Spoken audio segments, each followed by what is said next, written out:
الرحمن الرحیم، السلام علیکم۔ آج 11 اکتوبر بروز اتوار ہم بات کریں گے ماڈل ٹاؤن کیس کے حوالے سے۔ ماڈل ٹاؤن کیس ایک ایسا کیس ہے کہ جو حل ہونے کو نہیں آ رہا، اور اس کے اوپر بڑے دوستوں نے بار بار پوچھا ہے کہ ماڈل ٹاؤن کیس کا کیا بنا ہے۔ تو میں نے سوچا کہ آج ہم اس کے اوپر ڈیٹیل بات کریں کہ اس وقت ماڈل ٹاؤن کیس کہاں پر کھڑا ہے اور کس سٹیج پر ہے، کس کس عدالت میں یہ کیس پینڈنگ ہے، اور ملزمان کتنے طاقتور ہیں اور انہوں نے کیسے پورے نظام کو جکڑا ہوا ہے، اور ہماری موجودہ حکومت کیوں بے بس ہے۔ یہ ساری کی ساری چیزیں ہم آج اس کے اوپر بات کریں گے۔ ماڈل ٹاؤن کیس 14 لوگوں کو شہید کیا گیا، 100 کے قریب لوگوں کو ڈائریکٹ گولیاں ماری گئیں اور ان کو زخمی کیا گیا۔ اپنی طرف سے ان کو بھی شہید کرنے کی کوشش کی گئی، لیکن ان کی زندگی تھی وہ بچ گئے۔ معاملہ چلا جاتا ہے پولیس کے پاس۔ پوری دنیا نے میڈیا کے ذریعے دیکھا کہ کیسے قتل عام ہوتا رہا۔ 17 جون 2014 کا یہ واقعہ ہے۔ 16-17 جون کی درمیانی شب رات 12 بجے سے یہ وہاں پر قتل عام شروع ہوتا ہے۔ پوری رات وہ شیلنگ کرتے ہیں، وہاں پر لوگوں کے اوپر پتھراؤ کیا جاتا ہے، شیلنگ کی جاتی ہے، گولیاں چلائی جاتی ہیں، اور دن کے 11 بجے تک وہاں پر وہ جو آپریشن انہوں نے کرنا تھا، یا جو وہاں پر ظلم کی ایک داستان رقم کرنی تھی، وہ تقریباً 10 سے 11 گھنٹے چلتی رہی۔ پوری دنیا، نیشنل میڈیا، انٹرنیشنل میڈیا وہ لائیو چلاتا رہا۔ اس کے باوجود جو ہمارے ملک کے حکمران تھے، جن کو آج سیاسی انتقام کی بڑی باتیں یاد آتی ہیں، ان کے کانوں پر جوں تک نہ رنگی، اور کسی نے ایکشن نہ لیا۔ نہ اس وقت کے چیف جسٹس کو خیال آیا، نہ اس وقت کے آرمی چیف کو خیال آیا، نہ اس وقت کے وزیر اعلیٰ یا وزیر اعظم کو خیال آیا، اور پاکستانی ریاستی دہشت گردی کی نظر ہوتے رہے۔ اس کے بعد ایک ایف آئی آر درج کی جاتی ہے۔ یہ فیصل ٹاؤن جو پولیس تھانہ ہے، فیصل ٹاؤن لاہور، اس کے ایس ایچ او کی مدیت میں یہ ایف آئی آر کاٹی جاتی ہے، اور فیصل ٹاؤن تھانے کا جو ایس ایچ او تھا وہ مرکزی ملزمان میں شامل تھا، اور وہ گلو بٹ، اور کیونکہ گلو بٹ بھی فیصل ٹاؤن میں رہتا تھا تو وہ اکٹھے ہی گئے تھے، اور انہوں نے اکٹھے یہ سارا آپریشن کیا تھا۔ ہوتا یہ ہے کہ پولیس کی مدیت میں مقدمہ درج ہو جاتا ہے، اور پولیس کی مدیت میں جو مقدمہ درج ہوتا ہے اس میں مظلوموں کو، مضروبوں کو بطور ملزم رکھا جاتا ہے، اور اس میں کچھ ڈاکٹرز جو جناح ہاسپٹل کے سینئر ڈاکٹرز تھے ان کو مینیج کیا جاتا ہے، کیونکہ وہ سرکاری غلام تھے، اور شہباز شریف کی غلامی میں ان کو نوکریاں ملی تھیں۔ انہوں نے جعلی میڈیکل رپورٹس بنائی، اور ان جعلی میڈیکل رپورٹس کی بنیاد پر یہ وقوعہ بنایا گیا کہ یہ گئے تھے بیریئر اٹھانے، وہ بیریئر جو لاہور ہائی کورٹ کے حکم سے لگے تھے اور سٹے آرڈر تھا، اور وہ بیریئر ہٹانے گئی ہے پولیس، اور وہ پولیس اپنے ساتھ شیلنگ کا سامان بھی لے کر گئی ہے، واٹر کینن بھی لے کر گئی ہے۔ وہ سینکڑوں سپاہی تھے وہ جو ساتھ گئے، اور بعد میں دوسرے دن تک وہ ہزاروں تک تعداد پہنچ گئی تھی، اور وہ عورتوں کے منہ میں گولیاں مار رہے تھے، وہ حاملہ خاتون کو شہید کر رہے تھے، اور ان کا مقصد کیا تھا؟ بیریئر اٹھانا، اور انہوں نے ایف آئی آر درج کروا دی ان لوگوں کے خلاف جو اس دن اس وقوعے میں، اس ظلم میں مضروب ہوئے تھے، اور 111 222 کے لوگ ان کو اٹھا کر ہاسپٹل میں لے جاتے تھے۔ وہاں پر جب ان کو ہاسپٹل لے جایا جاتا تھا تو پولیس ان کو ہاسپٹل سے اٹھا کر تھانوں میں ڈالتی گئی، اور یہ 72 کے قریب کارکنان تھے پاکستان عوامی تحریک کے، جن کو اس میں نامزد کیا گیا، جن کو اس ایف آئی آر میں بطور ملزم رکھا گیا، اور پولیس والوں کو اس میں مظلوم رکھا گیا۔ ایف آئی آر پاکستان عوامی تحریک اور ڈاکٹر طاہر القادری کی طرف سے ایک درخواست چلی جاتی ہے ایف آئی آر کے لیے۔ ایف آئی آر درج نہیں ہوتی۔ 14 اگست کو یہ ایک احتجاج شروع ہوتا ہے، اور یہ اسلام آباد پہنچ جاتے ہیں۔ اسلام آباد پہنچنے کے بعد عمران خان کا بھی ساتھ احتجاج تھا، ڈاکٹر طاہر القادری کا بھی احتجاج تھا۔ آرمی چیف، اس وقت کے آرمی چیف جنرل رحیل شریف نے انٹرفیئر کیا، اور انٹروین کرتے ہوئے انہوں نے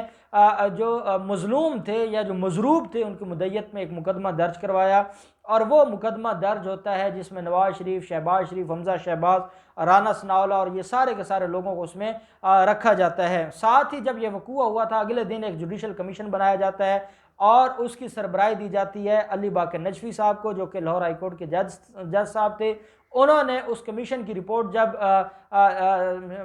جا کر جمع کروائی پنجاب حکومت کو، تو پنجاب حکومت اس کو پبلک نہیں کر رہی تھی۔ پھر اس کے اوپر بڑے احتجاج ہوئے، بڑے دھرنے ہوئے، لاہور ہائی کورٹ میں بڑی درخواستیں ہوئیں، بالآخر وہ رپورٹ پبلک ہو گئی، اور اس رپورٹ میں یہ کہا گیا کہ 16 جون کی رانا ثناءاللہ کی سربراہی میں میٹنگ، اس میں یہ قتل عام کیا گیا، اور آئی جی پنجاب مشتاق سکھورا کو بلوچستان سے یہاں پر جو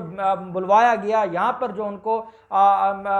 تعینات کیا گیا، وہ سارے کا سارا اس کے پیچھے بھی مقصد کیا تھا؟ اس کے پیچھے مقصد تھا نواز شریف کا کہ وہ ڈاکٹر طاہر القادری اور جو پاکستان عوامی تحریک، یہ اس وقت ان کے سیاسی مخالفین تھے اور یہ سیاسی مخالفین کو سبق سکھانا چاہتے تھے، اور یہ جو خواجہ برادران ہے یہ کہا کرتے تھے کہ یہ لوہے کے چنے نہیں جن کو چبایا جا سکے، اور یہ بھی دھمکیاں دیا کرتے تھے کہ جب وہ آئیں گے پاکستان تو ہم ان کو بتا دیں گے، ہم ان کا جن نکال دیں گے۔ یہ جو آج عدالتوں کے سامنے کھڑے ہو کر روتے ہیں اور چیختے ہیں اور کہتے ہیں کہ ہمارے ساتھ ہمیں سیاسی انتقام کا نشانہ بنایا جا رہا ہے، یہ اس وقت دھمکیاں دیا کرتے تھے، اپنے جو پولیٹیکل اپوننٹ لوگ تھے ان کو دھمکیاں دیا کرتے تھے، اور صرف دھمکیاں نہیں دیا کرتے تھے، انہوں نے قتل عام بھی کیا پوری دنیا کے سامنے، انہوں نے زخمی بھی کیا اور ان لوگوں کے اوپر دہشت گردی کے پرچے بھی درج کیے، اور آج ان کے خلاف غداری یا بغاوت کا مقدمہ درج ہو تو یہ کہتے ہیں سیاسی انتقام ہو گیا، ہمارے ساتھ زیادتی ہو گئی، ہمیں سیاسی انتقام کا نشانہ بنا دیا گیا۔ خدا کا خوف کرو، ابھی یہ 5 سال پرانی بات ہے، کوئی بہت پرانی بات نہیں ہے۔ آپ نے اپنے سیاسی جو اپوننٹ تھے ان لوگوں کی زبانیں بند کرنے کے لیے، اور وہ جو آپ کے خلاف کلمہ حق بلند کر رہے تھے ان کی زبانیں بند کرنے کے لیے آپ نے سرعام ان کو گولیاں ماری تھیں، اور آج آپ کے خلاف FIR درج ہو جائے تو آپ چیخنے لگ جاتے ہیں اور آپ کہتے ہیں کہ ہمارے ساتھ زیادتی ہو رہی ہے اور ہمیں سیاسی انتقام کا نشانہ بنایا جا رہا ہے۔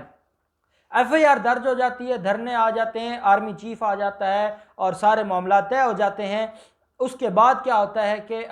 جو مقدمہ ہے اس مقدمے میں جو یہ دونوں مقدمے الگ الگ چل رہے تھے، ایک FIR پولیس کی مدیت میں تھی اور ایک FIR مظلوموں کی مدیت میں تھی، دونوں FIRیں چل رہی تھیں، اور اس وقت جو پروسیکیوشن تھی 8 سے 10 پروسیکیوٹر سرکاری وکلاء شہباز شریف نے مقرر کیے ہوئے تھے، اور میں ان دنوں میں ATC عدالت میں جاتا رہا ہوں جب کیس کی وہاں پر سماعت ہو رہی تھی، تو یہ حالت تھی کہ وہ جو 8-10 وکلاء کی ٹیم تھی سرکاری وکلاء کی، جو پروسیکیوٹرز تھے وہ ایسے کھانے کو دوڑتے تھے کہ جو مظلوم عدالت میں جاتے تھے ان کے ساتھ ایسے ٹریٹ کیا جاتا تھا کہ وہ کوئی انڈین دہشت گرد ہیں، اور ان کو اس طریقے سے وہاں پر ٹریٹ کیا جاتا تھا۔ اور جو وہاں پر آنریبل جج تھے اس وقت ATC کے، وہ کہا کرتے تھے کہ میں نے یہ 2 ماہ میں کیس ڈیسائیڈ کرنا ہے، اور جو نون لیگ تھی یہ چاہتی تھی کہ یہ اپنے ہی دور میں اس کیس کو ڈیسائیڈ کروا کے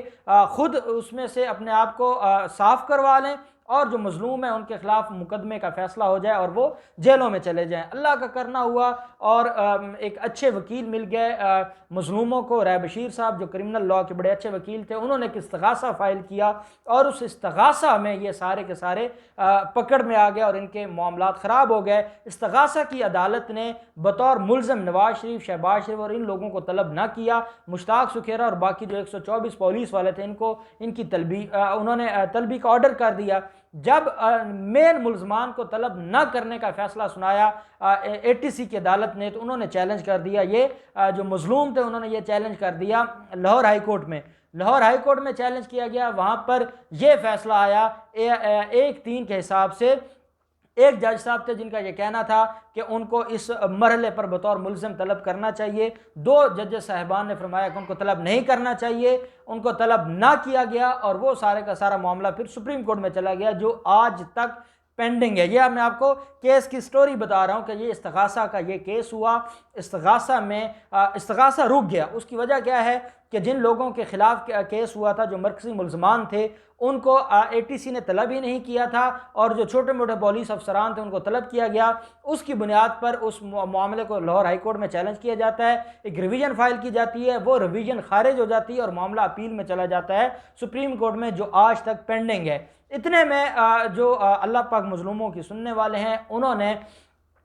جو چیف جسٹس تھے، سابقہ چیف جسٹس ثاقب نثار صاحب، ان کے سامنے وہ بسمہ امجد جو اس عورت کی معصوم بچی ہے